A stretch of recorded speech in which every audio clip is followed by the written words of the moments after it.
Hi viewers, welcome to our channel. ప్రస్తుతం మనతో పాటు సీనియర్ జర్నలిస్ట్ దాము బాలా సార్ వారితో మాట్లాడదాం. నమస్కారం సార్. నమస్తే సార్, బెంగళూరులో 40 ఏళ్ళ ఒక మహిళని 27 ఏళ్ళ ఒక అబ్బాయి చంపేశారు సార్. యాక్చువల్గా వాళ్ళిద్దరి మధ్య రిలేషన్షిప్ కూడా ఉంది. మరి ఈ టైంలో అసలు ఎందుకు చంపాల్సి వచ్చింది? దీనికి గల కారణాలు ఏంటి సార్? మొన్న బెంగళూరులో కొడిగేహల్లి గణేష్ నగర్ అని ఉంటుంది. అక్కడ శోభ అనే ఒక ఆమె నివసిస్తూ ఉంటుంది. ఆమె సొంత ఇల్లు ఉంది. ఆమెకి శ్రీ సాగర్ డ్రైవింగ్ స్కూల్ అని స్కూల్ కూడా ఆమె నడుపుతుంది అనమాట. సో 48 ఏళ్ళు ఆమెకు. సో ఆమె ఒంటరిగా ఉంటుంది, భర్తతో విడిపోయింది. పెద్ద కూతురుకి లాంగ్ బ్యాక్ పెళ్లి చేసింది, చిన్న కూతురికి కూడా ఒక 1 వీక్ బ్యాక్ పెళ్లి చేసింది. పెద్ద కూతురు పేరు సుప్రియ, చిన్న కూతురు హర్షిత్. ఇద్దరికి కూడా పెళ్ళయింది. సో ఆమె ఒంటరిగా ఉంటుంది. మొన్న 18th నాడు ఏమైందంటే, ఈ చిన్న కూతురు హర్షిత ఫోన్ చేసింది. ఫోన్ స్విచ్ ఆఫ్ వస్తుంది. ఎంతసేపు చేసినా ఫోన్ స్విచ్ ఆఫ్ వస్తూ ఉంటే ఆ అమ్మాయి తన అక్కకి అంటే సుప్రియకు వాళ్ళ నాన్న శంకర్ ఆయనకు చెప్పింది, ఇలాగ అమ్మ ఫోన్ చేస్తుంటే కూడా తీయట్లేదు, ఒకసారి మీరు వెళ్ళి చూడండి అంటే వాళ్ళు వెళ్ళారు. వెళ్ళి చూస్తే ఆమె బ్లడ్ నగ్నంగా బాడీ పడింది, చనిపోయి చాలాసేపు అయినట్టుగా అర్థమవుతుంది. సో దాంతో వాళ్ళు పోలీసులు కంప్లైంట్ ఇచ్చారు. పోలీసులు వచ్చి చూస్తే ఆమె డెబిట్ కార్డు మిస్సింగ్, ఆమె gold missing, car missing. So దాంతో కూతురు కానీ హస్బెండ్ ఏం కంప్లైంట్ ఇచ్చారంటే, ఈమెను ఎవరో డబ్బుల కోసం చంపేశారు అని కంప్లైంట్ ఇచ్చారు. పోలీసులు ఆ కంప్లైంట్ తీసుకొని ఎంక్వైరీ చేశారు. ఎంక్వైరీ చేస్తే ఈ డెబిట్ కార్డు నుంచి 1,60,000 విత్డ్రా చేసుకొని కారు ఎక్కడో ఒక చోట వదిలేసి వెళ్ళిపోయినట్టుగా తెలుస్తుంది.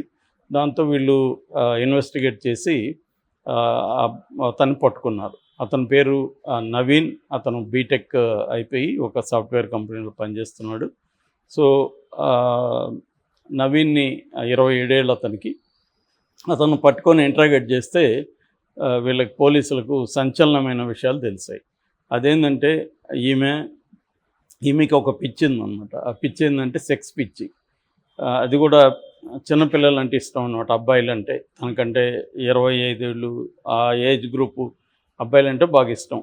దాంతో ఈమె ఏం చేస్తుందంటే, ఇన్స్టాలో అబ్బాయిలతో చాట్ చేయడం, ఆ అబ్బాయిల్ని మెల్లగా ఫోన్ నెంబర్లు అడిగి వాళ్ళతో సెడ్యూస్ చేయడం విధంగా వాళ్ళతో మాట్లాడడం. దాంతో అబ్బాయిలకు కూడా మామూలుగా చాలా జనరల్ కామన్గా ఏంటంటే ఆంటీల పట్ల ఉండే ఒక అట్రాక్షన్ ఉంటుంది. అలాగా వాళ్ళు రావడం జరుగుతుంది. అలాగే అఫైర్లు పెట్టుకోవడం ఆమె ఎప్పటి నుంచో చేస్తుంది అనేది తెలిసింది. సో రెండోది, ఆమెకి ఇంకొక నేచర్ ఉంది. అబ్బాయిలకి ఏదో ఒక పండు పేరు పెడుతుంది అనమాట, ముద్దు పేరు.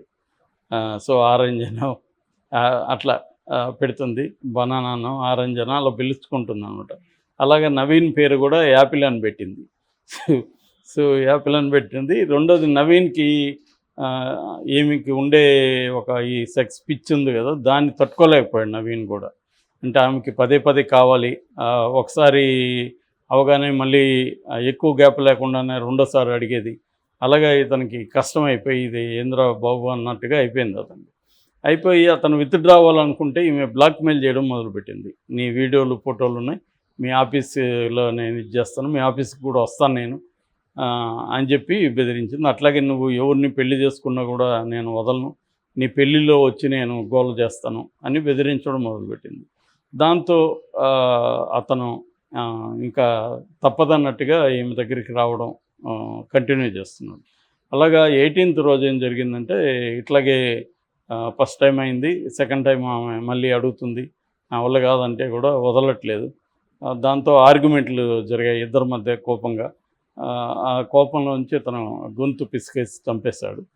సో అంటే ఇతను ఏదో ప్లాన్ చేసుకొని చంపాలని కాదు, ఆమె మీద ఆల్రెడీ కోపం ఉంది, ఫ్రస్ట్రేషన్ ఉంది, నా లైఫ్ని రూయిన్ చేసింది, బ్లాక్మెయిల్ చేస్తుంది అన్న ఒక కోపం ఉంది. ఆ ఫ్రస్ట్రేషన్ నుంచి, ఆ గొడవల్లో నుంచి గొంతు గట్టిగా అదిమేసి పిసికేశాడు. ఆమె చనిపోయింది. చనిపోయిన తర్వాత ఆ గొడవల్లో గోడ కేసు కూడా కొట్టాడు. అక్కడ బ్లడ్ కూడా కారింది అనమాట. సో అలాగా చంపేసిన తర్వాత అబ్బాయి ఇదేదో దొంగతనం అన్నట్టుగా చేసేద్దాం అని అప్పుడు ఐడియా వచ్చింది. సో గోల్డ్ తీసుకొని కార్ తీసుకొని డెబిట్ కార్డ్ తీసుకొని పారిపోయాడు. ఇది బేసిక్గా జరిగిందనమాట. దీంతో పోలీసులు షాక్ అయ్యారు. అయితే ఇదంతా కూడా మనకు నేను చాలాసార్లు చెప్పినట్టుగా ఒక వెర్షన్, పోలీసు వెర్షన్ మాత్రం మనం చెప్పుకుంటున్నాం. ఇందులో మనం ఎందుకంటే ఆమె చనిపోయింది కాబట్టి ఆమె వెర్షన్ చెప్పే పరిస్థితి లేదు. ఆమె వెర్షన్ అమ్మాయిలకు కూడా, కూతుర్లకు కూడా తెలియదని చెప్తున్నారు.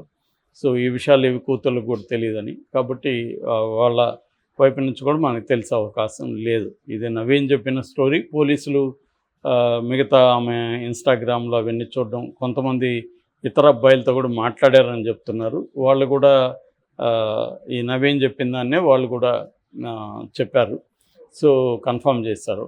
సో ఆ రకంగా ఈమెకు కొంత మెడికల్గా, మెంటల్గా ఇష్యూస్ ఉన్నాయి అనేది చెప్తున్నారు. మామూలుగా దీన్ని సైకాలజీలో ఏంటంటే, ఒకప్పుడు దీన్ని ఏమని పిలిచారు అంటే, స్త్రీలలో అధికంగా ఈ సెక్సువల్ డిజైర్స్ ఉన్నది కొత్త ఏం కాదు. ఇది మనకి 19th century నుంచి కూడా సైకాలజీలో నమోదైన విషయం అనమాట. అంతకు ముందు నుంచి కూడా ఉంది, కానీ సైకాలజీ స్టడీస్లో 19th century నుంచి కూడా ఈ విషయాన్ని చర్చించారు. బేసిక్గా దీన్ని అప్పట్లో నింపోమానియా అని పిలిచేవాళ్ళు. నింపోమానియా అంటే మహిళల్లో సెక్స్ ఎక్కువ, కోరికలు ఎక్కువ ఉండడం, వాళ్ళు ఎక్కువగా దాన్ని ఆలోచించడం, సెక్సువల్ ఫాంటసీస్ ఎక్కువగా ఉండడం, దానివల్ల వచ్చే డిప్రెషను, యాంగ్జైటీ అట్లాంటివి ఉండడం, ఇవన్నీ ఆ లక్షణాలు అనమాట. దాన్ని నింపోమానియా అని ఒకప్పుడు పిలిచేవాళ్ళు. దాని తర్వాత ఇవాళ అంటే ఫెమినిజం ఇదంతా వచ్చినాక, అంటే సెక్సువల్ డిజైర్స్ మహిళల్లోనే కాదు కదా, మగవాళ్ళల్లో కూడా ఎక్కువ ఉంటాయి. మహిళలకు మాత్రమే సపరేట్ పేరు పెట్టి వాళ్ళని అవమానించినట్టుగా ఉంది కాబట్టి దీన్ని అది మార్చాలని చెప్పి డిమాండ్స్ వచ్చాయి. దాని తర్వాత ప్రజెంట్ డే సైకాలజీలో దీన్ని హైపర్ సెక్సువాలిటీ అని, లేకపోతే కంపల్సివ్ సెక్సువల్ బిహేవియర్ అని, సెక్స్ అడిక్షన్ అని ఇలాగా పేర్లతో పిలుస్తున్నారు. సో ఇదొక కొన్ని సైకలాజికల్ అసోసియేషన్స్ దీన్ని మెంటల్ డిజార్డర్గా చెప్తున్నాయి, కొన్ని ఏమో చెప్పట్లేదు. సో ఏదేమైనా ఇది ఒక మెంటల్ డిజార్డర్గానే మనం చెప్పుకోవచ్చు, ఈ హైపర్ సెక్సువల్ డిజార్డర్. సో ఇది ఈమెలో ఉన్నట్టుగా మనకు అర్థమవుతుంది. రెండవది, తనకంటే బాగా తక్కువ ఏజ్ ఉన్న వాళ్ళని కొంతమంది స్త్రీలు లైక్ చేస్తారు, అబ్బాయిల్ని. ఎందుకంటే ఇలాంటి వాళ్ళు ఉన్నప్పుడు వాళ్ళ డిజైర్స్ని, ఈ అబ్బాయిలు అయితే యవ్వనంతో ఉంటారు, యాక్టివ్గా ఉంటారు. సో ఫుల్ఫిల్ చేయాలంటే కూడా యంగ్ గైస్ కావాలి. అట్లాగే యంగ్ గైస్కి కూడా చాలామందికి ఈ ఏజ్ గ్రూప్ వాళ్ళు అంటే నచ్చుతారు. మనకి ఆంటీల మీద చాలా సినిమాలు, లిటరేచర్ కూడా ఉంది. దీనికి మళ్ళీ సైకాలజీ ఫ్రాయిడియన్ థియరీ ఏం చెప్తుందంటే, ఈడిపస్ కాంప్లెక్స్ చెప్తుంది. అంటే మగపిల్లలకి తల్లుల పట్ల ఉండే ఒక అట్రాక్షన్ కావచ్చు, చిన్నప్పుడు తల్లితో ఉన్న అటాచ్మెంట్ కావచ్చు. అందుకని తల్లి లక్షణాలు ఉన్న స్త్రీలను వీళ్ళు పెద్దోళ్ళైనా కూడా లైక్ చేయడం, ఆ ఏజ్ గ్రూప్ వాళ్ళని లైక్ చేయడం అనేదాన్ని ఫ్రాయిడియన్ సైకాలజీ చెప్తుంది.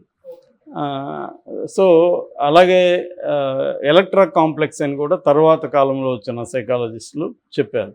అంటే అమ్మాయిలకి నాన్న వైపు ఆ కైండ్ ఆఫ్ ఏజ్, ఫాదర్లీ మనుషులు నచ్చడం, అంటే చాలామంది యంగ్ అమ్మాయిలకి పెద్ద వాళ్ళు అంకుల్స్ నచ్చడం, ఎందుకంటే దాని ఒక ఫాదర్లీ ఫిగర్ ఉంటారు.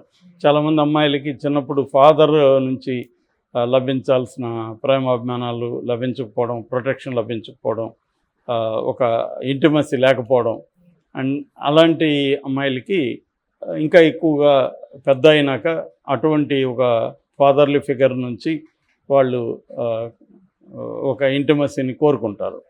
సో ఇలాగా ఉంటుందన్నమాట. దీనికి ఈమెకు ఈ రెండు లక్షణాలు ఉన్నట్టుగా మనం అర్థం చేసుకో, హైపర్ సెక్సువల్ ఇది ఉంది.